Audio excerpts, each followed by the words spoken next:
Hi, this is Tampatec, and learn something new from PC, TVs, and gaming too. Let's get it started. Hi, it's Tampatec, and these are some easy fixes for most game systems, whether it be Nintendo Wii, Xbox 360, PSP, or even the PlayStation 3. Now, if your PSP gets frozen, only thing you have to do is hit and hold up,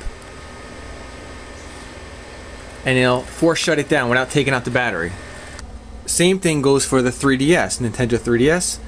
You hold down the power button. If it's frozen, keep on holding it down, hold it down, and it force shuts it down. You don't have to reset it by taking out the battery. By doing that, holding it down for about like 10 seconds, it would reset it, and then when you turn it back on, it should turn on like normal. There you go. Takes a second to turn on, and that's it. So if you see that red light blinking, that means the battery's dead. So you just put it on the charger.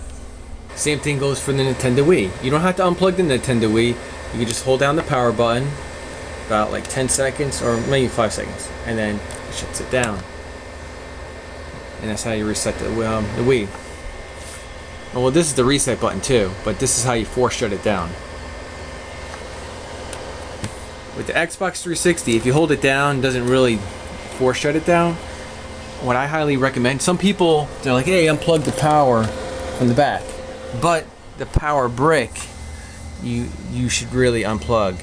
So if you unplug the power brick, like that, then not only that you're resetting the power supply, you're resetting the Xbox 360 as well too.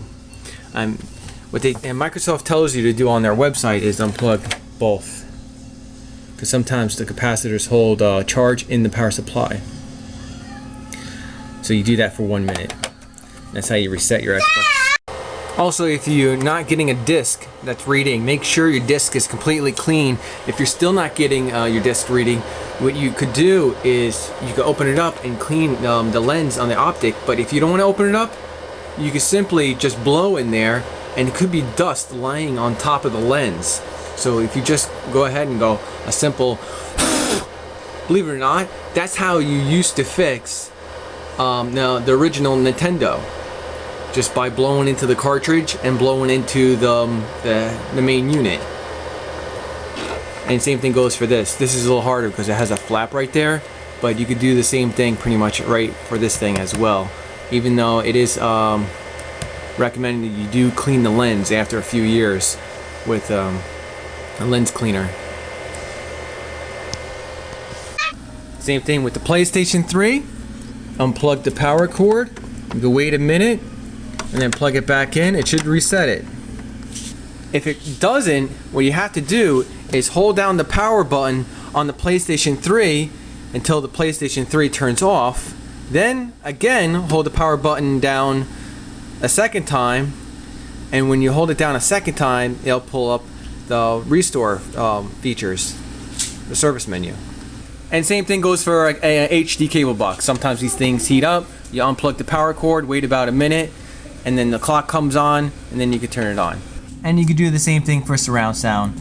If you're not getting audio, you unplug the power and wait a minute and plug it back in. It's called a hard reset. If you're still getting problems with your Xbox, you can also do is this. Hit that button right there, take out the hard drive. When you take out the hard drive, you want to also unplug the power from the back here, and unplug the power from the power brick right there, and wait about a minute. Then turn it on without the hard drive, because you could have a bad hard drive, and see if it turns on. Sometimes these connections right here, you have to clean out. Right there. Some people take these hard drives to their friend's house over and over and over again, taking it in and out, in and out, in and out, and the connections get bad. So you want to make sure your connection's good and cleaned out, and you have a good connection. Because you may have a good hard drive and just bad connection, or you actually could have a bad hard drive. And these usually last about like 5 years, maybe longer. But if you drop it, they're shock sensitive, so you can destroy by dropping your Xbox or bumping into things. So when you go into your friend's house and you put in your Xbox 360 in your backpack, just be careful. Wrap it around with something soft and like a sweater or a blanket or a towel or something when you transport the Xbox 360.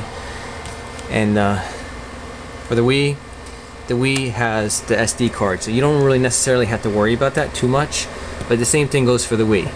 If it's still not working, you want to eject the SD card and try to turn it on that way. And that's pretty much it. Thanks for watching. Post, comment, subscribe to Tampatec. And that is your daily tech tip of the day by Tampatec.